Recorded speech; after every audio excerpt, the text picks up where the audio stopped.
Hi hello नमस्कार. तर सकाळचा फ्रेश टाईम आहे. तृषाची तब्येत ठीक नसल्यामुळे तिला आज स्कूलला पाठवलं नाही. उलटी होत होती तिला, कदाचित पित्त झाला असेल, जागरण अपचन काही कारणांमुळे. औषध वगैरे पाजलेले ओके आहे ती, पण उलट्या होत होत्या त्याच्यामुळे तिला पाठवलं नाही स्कूलला.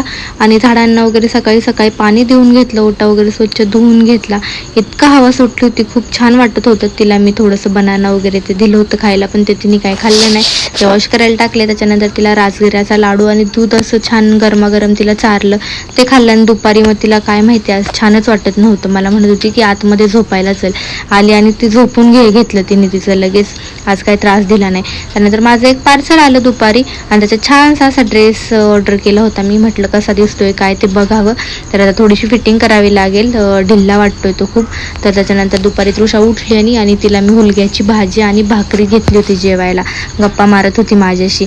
मग खाऊन पिऊन झालं छान. इथे माझ्याशी मस्ती करत होती. मी माझ्यासाठी कॉफी ठेवली, दूध वगैरे तापायला ठेवलं होतं. आणि लवकरच मी ना कुठेतरी जाणार आहे माझ्या बेस्ट फ्रेंडसोबत, क्लोज फ्रेंडसोबत. तर तो ब्लॉग लवकरच येईल आपला. तर खूप इंटरेस्टिंग ठिकाणी जाणार आहे, खूप म्हणजे एकदम जिव्हाळ्याचं ठिकाण आहे ते आमच्या दोघींच्याही. आणि आतुरतेने जसं ठरलंय ना, आजच ठरलं, तशी मी त्या दिवसाची वाट बघतीये की कधी तो दिवस येईल आणि कधी आम्ही त्या ठिकाणी जाऊ. कारण खूप आठवणी, खूप खूप म्हणजे असंख्य आठवणी आमच्या दोघींच्या तिथे जोडले गेलेले आहेत. ते तुम्हाला येणाऱ्या ब्लॉगमध्ये कळेल. चलो बाय.